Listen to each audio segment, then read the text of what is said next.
Saya mengakui bahasa roh itu ada, tapi saya tidak percaya dengan keberadaan bahasa roh yang ada saat ini.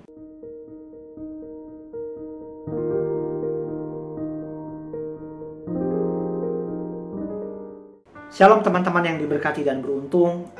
Minggu ini saya rindu membahas sebuah materi yang sekali lagi lumayan sering diperdebatkan di kalangan gereja.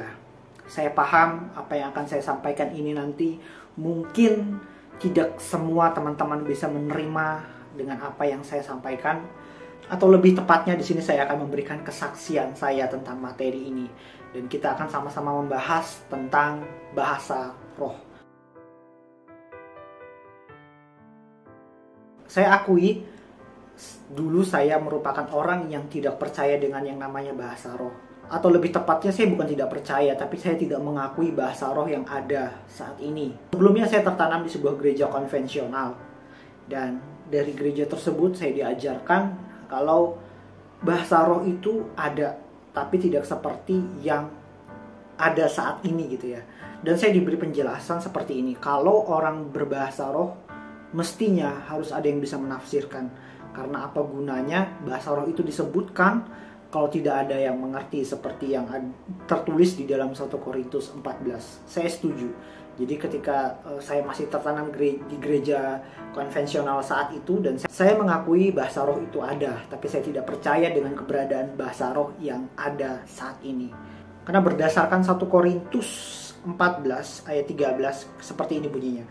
Karena itu siapa yang berkata-kata dengan bahasa roh, ia harus berdoa supaya kepadanya diberikan juga karunia untuk menafsirkannya. Makanya pandangan saya saat itu dulu, saya berpendapat bahasa roh itu ada, tapi harus ada orang yang bisa menafsirkannya. Masalahnya pada saat itu, pada saat ini juga, saat orang berbahasa roh sangat jarang orang punya karunia untuk menafsirkan bahasa roh itu tersebut. Karena itu saya tidak mengakui keberadaan bahasa roh saat itu. Saya percaya bahasa roh itu ada, tapi sekali lagi saya tidak mengakui keberadaan bahasa roh tersebut. Karena saya sudah ditanamkan oleh gereja saya saat itu kalau orang yang bisa berbahasa roh itu harusnya bisa menafsirkan. Akhirnya itulah yang menjadi tertanam di dalam hati saya, yang menjadi tolak ukur saya. Jadi sampai beberapa waktu kemudian, saya adalah orang yang tidak mengakui keberadaan bahasa roh yang ada di gereja-gereja karismatik saat itu. Dan saya sempat ngolok-ngolok gitu ya, buat apa mengucapkan perkataan yang berulang-ulang tanpa tahu artinya saat itu. Berjalannya waktu, saya dipertemukan oleh seorang teman dekat. Bukan teman dekat, lebih tepatnya waktu itu adalah istri saya. Jadi saya ketemu dengan istri saya, kemudian kami dekat. Dan saya dipertemukan oleh seorang hamba Tuhan, gembalanya, yang sekarang juga menjadi ibu mertua saya. Nah, jadi di persekutuan, bukan persekutuan doa, jadi saya diajak waktu itu ikut beribadah. Waktu itu posisinya adalah saya baru dekat dengan istri saya ini, masih ya awal-awal gitu. Jadi nggak semua kehidupan saya ceritakan kepada beliau. Nah kebetulan saat itu saya sedang berulang tahun.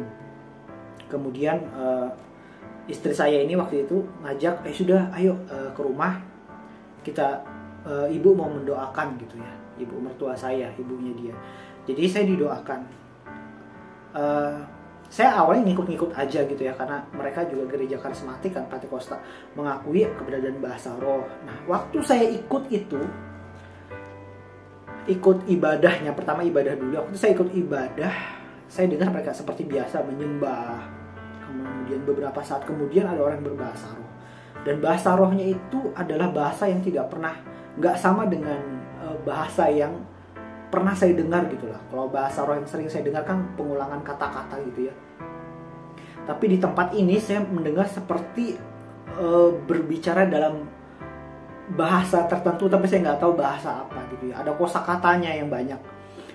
Dan setelah itu besoknya saya diajak lagi untuk didoakan. Nah didoakan itu pun juga mereka menyembah, pujian, penyembahan, kemudian berbahasa roh. Nah dalam bahasa roh inilah tiba-tiba ibu gembalanya itu berbahasa roh, kemudian bahasa Indonesia.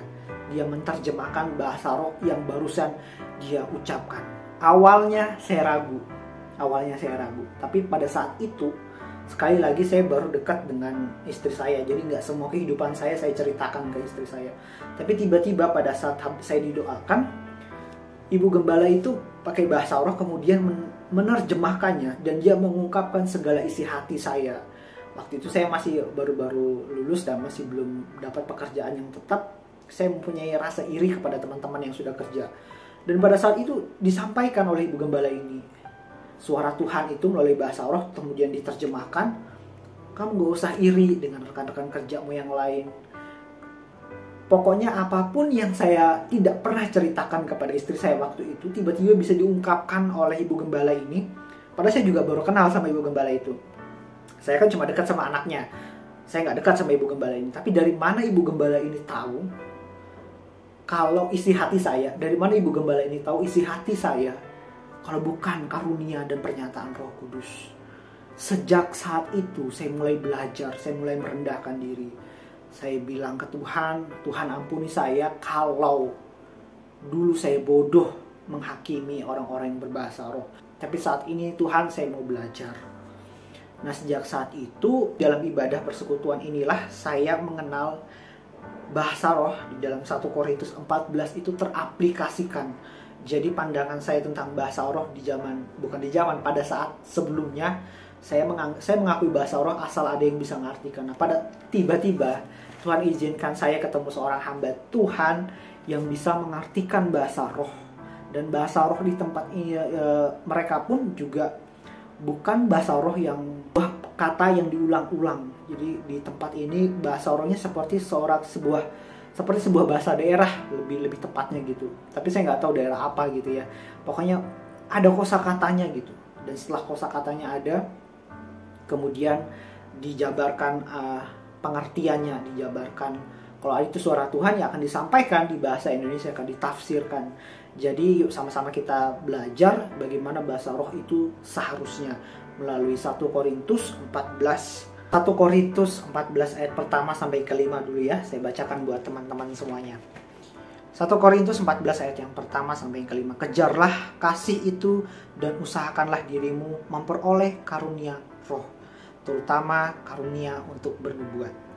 Siapa yang berkata-kata dengan bahasa roh tidak berkata-kata kepada manusia tetapi kepada Allah, sebab tidak ada seorang pun yang mengerti bahasanya. Oleh roh ia mengucapkan hal-hal yang rahasia. Tetapi siapa yang bernubuat, ia berkata-kata kepada manusia. Ia membangun, menasehati, dan menghibur. Siapa yang berkata-kata dalam bahasa roh, ia membangun dirinya sendiri. Tetapi siapa yang bernubuat, ia membangun jemaat. Aku suka supaya kamu semua berkata-kata dengan bahasa roh. Tetapi lebih daripada itu, supaya kamu bernubuat. Sebab orang yang bernubuat lebih berharga daripada orang yang berkata-kata dengan bahasa roh, kecuali orang itu juga menafsirkannya sehingga jemaat dapat dibangun. Jadi kalau kita mendapat karunia bahasa roh, akan lebih baik kita juga meminta kepada Tuhan untuk diberikan karunia menafsirkan bahasa roh tersebut. Karena dengan menafsirkan bahasa roh tersebut itu akan membangun jemaat. Bahasa roh sendiri itu berguna untuk membangun diri kita ya. Seperti yang di dalam ayat keempat, siapa yang berkata-kata dengan bahasa roh, ia membangun dirinya sendiri. Sampai saat ini saya juga memakai bahasa roh dalam setiap doa saya pribadi. Karena seperti yang dikatakan tadi, bahasa roh itu membangun diri kita sendiri. Bahasa roh itu membangun hubungan saya dengan Tuhan. Tapi kalau mau ingin membangun hubungan dengan jemaat dan menumbuhkan jemaat ya, seperti yang dikatakan kalau mau berguna bagi jemaat, maka kita harus bisa mempunyai karunia yang namanya menafsirkan bahasa roh. Sampai saat ini saya jujur, saya belum punya karunia menafsirkan bahasa roh. Bahkan beberapa waktu yang lalu saya juga pernah dapat kritikan kalau karunia itu nggak bisa diminta. Saya pernah bilang, minta aja karunia. Ternyata ada yang berpendapat karunia itu tidak bisa diminta, karena karunia itu tidak bisa dipelajari. Karunia itu murni pemberian dari Tuhan. Tapi berdasarkan pengalaman saya pribadi, saya minta. Kalaupun teman-teman yang tidak sependapat dengan saya, ya saya minta maaf. Dan seperti yang saya sampaikan tadi, mungkin nggak semua yang saya ungkapkan ini akan sependapat dan sepaham dengan semua teman-teman. Karena bahasa roh ini merupakan lumayan diperdebatkan di kalangan gereja. Saya pribadi sampai saat ini masih menggunakan bahasa roh. Bukan masih, saya terus menggunakan bahasa roh di dalam setiap persekutuan saya. Terutama doa pribadi saya, mesbah doa saya dengan keluarga saya, dengan istri saya masih menggunakan bahasa roh gitu ya. Tapi kalau pada saat di dalam sebuah persekutuan, saya lebih banyak itu menggunakan penyembahan jiwa. Penyembahan jiwa itu kurang lebih seperti ini. Haleluya, Yesus baik, Yesus baik. Penyembahan jiwa itu ya lebih kepada pengagungan kita kepada Tuhan dengan menggunakan bahasa yang kita tahu, bahasa Indonesia, bahasa Inggris, tergantung di mana kita berada gitu ya. Mungkin beberapa teman yang tidak sependapat dengan saya, tidak mengakui bahasa roh atau tidak mengakui bahasa roh, seharusnya nggak begini gitu ya. Sekali lagi saya mohon maaf, saya tidak bisa memaksakan juga apa yang menjadi pendapat saya kepada setiap teman-teman. Tapi kalaupun teman-teman tidak mengakui bahasa roh, ada baiknya juga tidak menyerang teman-teman yang menggunakan bahasa roh seperti saya. Saya akuin saya sering sih dapat serangan itu ya, bukan serangan sih. Lebih tepatnya kepada kritikan, bahasa roh tuh nggak begini. Saya mengerti setiap orang punya pemikiran yang berbeda-beda, penafsiran dan pemahaman yang berbeda-beda tentang bahasa roh. Tapi sekali lagi, saya pribadi menyatakan saya butuh bahasa roh. Kalaupun teman-teman nggak sependapat dengan saya mohon maaf. Jangan hakimi saya. Jangan hakimi saya yang membutuhkan bahasa roh tersebut. Kalaupun apa yang saya lakukan salah, biarkan Tuhan yang menghakimi saya, jangan teman-teman saudara seiman saya sendiri. Terima kasih, ini yang bisa saya sampaikan kepada setiap teman-teman. Semoga bermanfaat dan semakin membuat kita berapi-api membangun hubungan yang baik dengan Tuhan. Terima kasih, God bless you non-stop.